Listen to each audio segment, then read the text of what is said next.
La première chose, je crois, c'est d'améliorer l'offre existante. La mise en place du métis a conduit à un niveau de bus de prestation à deux niveaux.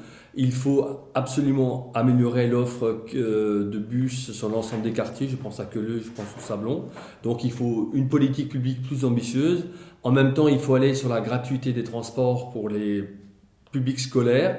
C'est quelque chose qui est possible et d'une façon générale, le développement du transport urbain est un enjeu important pour nos agglomérations qui doit. euh, on a besoin d'un investissement public plus conséquent pour les transports urbains et cela appelle à changer l'orientation de Metz Métropole et à sortir des politiques d'austérité.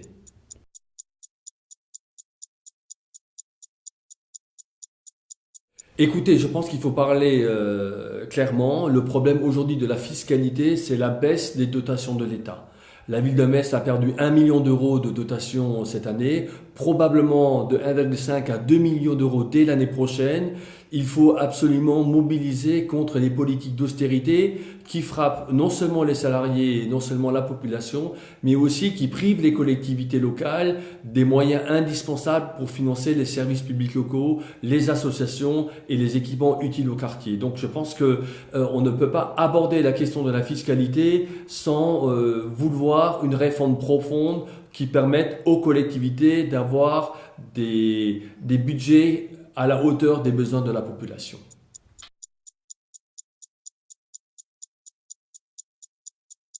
Et je suis comme beaucoup de familles, j'ai été opposé au changement des rythmes scolaires. Les parents d'élèves, les enseignants et les conseillers d'école ont refusé ce changement précipité. Malheureusement, la mairie a passé en force, donc il faut remettre à plat l'ensemble du dispositif.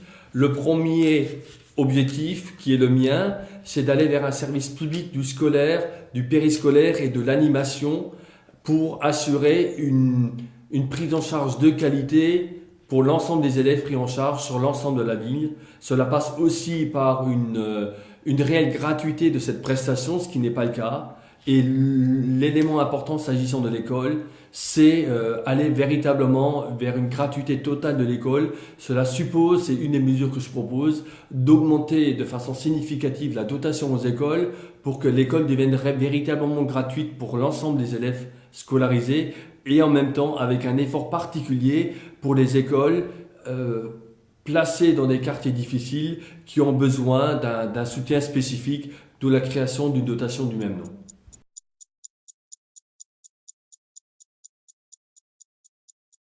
Deux propositions très concrètes qui parlent, je crois, à l'ensemble de la population. La première, c'est la création d'une société publique locale dotée d'un capital propre autour de 2 millions d'euros qui pourrait intervenir en liaison avec les comités de quartier pour chercher à préserver les commerces qui sont les commerces de proximité essentiels à la vie des quartiers. Il ne faut pas simplement penser le commerce comme un commerce de centre-ville, mais comme l'existence de commerce sur l'ensemble des quartiers. Et la deuxième proposition, c'est sacraliser l'interdiction du travail du dimanche qui est menacée par le classement de la ville de Metz en station touristique. Donc il faut du développement commercial tout en respectant le droit des salariés qui travaillent.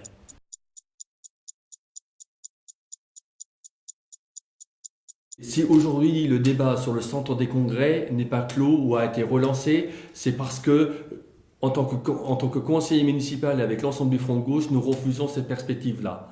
Je suis le seul élu à avoir voté au conseil municipal contre ce projet-là, car je l'estime ni prioritaire et encore moins insuffisamment argumenté. Donc le centre des congrès n'est pas un équipement nécessaire pour l'avenir de la ville. Il faut plutôt investir dans des équipements collectifs, dans la réhabilitation thermique des immeubles qui permettrait à la fois de préserver le pouvoir d'achat des familles et en même temps de développer une filière industrielle de l'isolation des bâtiments. Deuxième proposition qui est la mienne, c'est la création d'un centre municipal de santé sur le site de l'ancien CHR pour avoir en centre-ville, au cœur de la ville, une offre publique de soins qui puisse associer l'offre de soins, mais aussi que la municipalité est un outil pour faire une politique de soins, une politique de prévention en matière de santé.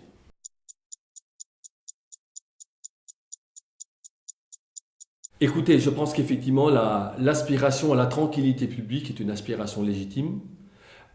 Pour autant, il faut aussi regarder le contexte de la crise grave qui est la nôtre, sur lequel se développe un certain nombre de trafics et de réseaux. La responsabilité en premier lieu à l'État.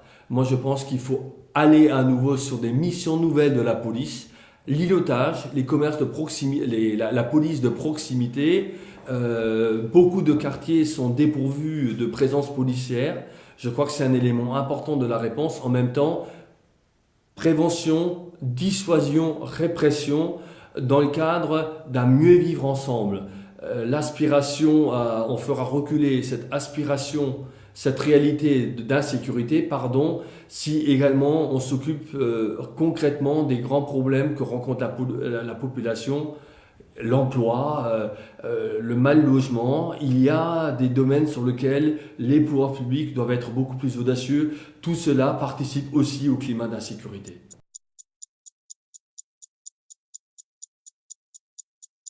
Là aussi, je pense qu'il faut changer de braquet.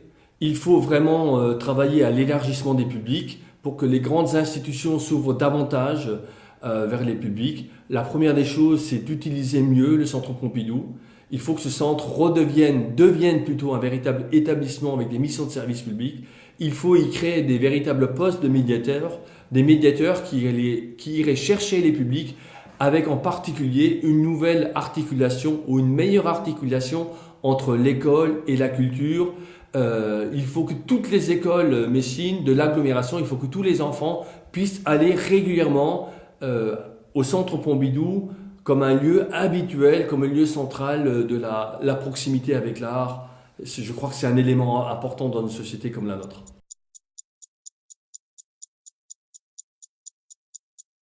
Je pense qu'aujourd'hui, il faut cesser cette mise en concurrence des territoires. Je pense qu'il faut raisonner en termes de développement équilibré des territoires. La Lorraine, ce n'est pas que Metz, ce n'est pas que Nancy, c'est aussi des régions urbaines, mais aussi des régions rurales. Il faut travailler au développement équilibré des territoires. Il y a en Lorraine des grandes poches de pauvreté. Cela appelle des remises en cause, des politiques publiques que l'on subit depuis des années. La Lorraine est touchée de plein fouet par la désindustrialisation. Donc, jouons carte sur table. Il faut un autre développement économique pour la Lorraine.